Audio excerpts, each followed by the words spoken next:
Selamat pagi para pemirsa sekalian. Pada kesempatan kali ini saya akan menyampaikan berita tentang bagaimana peran dan dampak BUMN terhadap perekonomian nasional.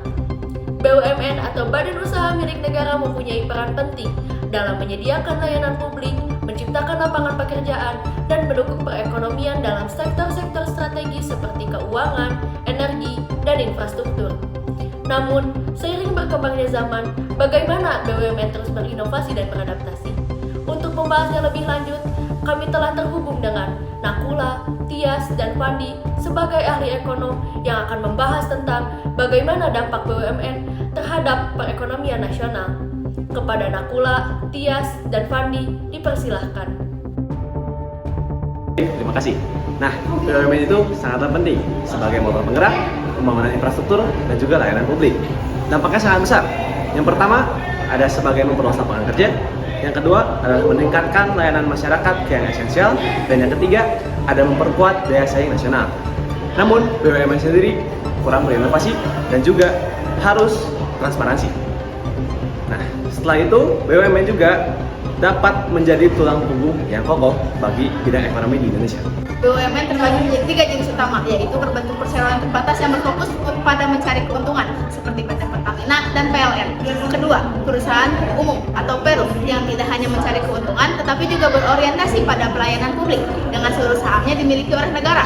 Contoh Perum termasuk Perum Bulog dan Perum Damri. Terakhir ada perusahaan terbuka, di mana sebagian saham dijual ke publik, namun pemerintah tetap menjadi pemegang utama, seperti yang terjadi pada PT Telkom Indonesia. Ketiga jenis ini menjadi tulang punggung ekonomi dan layanan publik, masing-masing berperan dalam pembangunan nasional dan kesejahteraan masyarakat.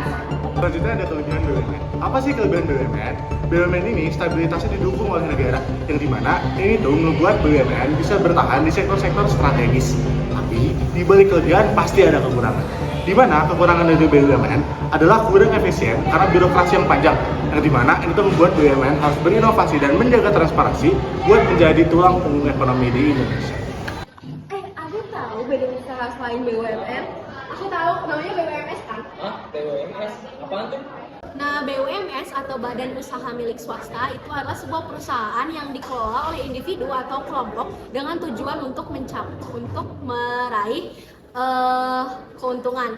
Nah, mereka punya kekurangan dan juga punya kelebihan. Kelebihannya diantaranya yaitu yang pertama, mereka membuka banyak lapangan pekerjaan baru untuk orang-orang. Yang kedua, mereka nggak harus bergantung pada pemerintah untuk mengelola keuangan mereka, dan mereka bisa lebih inovatif dalam menciptakan produk. Tapi kekurangannya itu diantaranya adalah mereka kurang peduli dengan isu-isu sosial, dan kalau misalnya susah dikelolanya atau mungkin bahkan tidak bisa mengelola BUMS, ini bakal menuju kebangkrutan. Beberapa contoh BUMS diantaranya adalah PT, CV, Persero, dan Firma.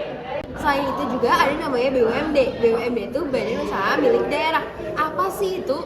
Badan Usaha Milik Daerah adalah sebuah badan usaha yang dikelola oleh pemerintah daerah. Ada kelebihannya dan ada kekurangan juga dong. Salah satu kelebihannya itu ntar bakal membuka lapangan kerja buat orang yang ada di daerah tersebut. Kekurangannya biayanya lebih kecil, jadi biasanya proses birokrasinya juga sangat panjang. Nah, salah satu contohnya tuh ada perusahaan daerah. Pada mau tahu kan koperasi itu apa?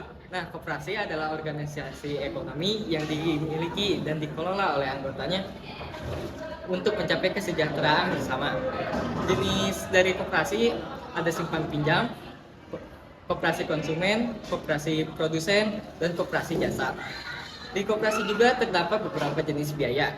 Ada simpanan pokok, simpanan wajib, simpanan sukarela, iuran khusus, atau dana sosial.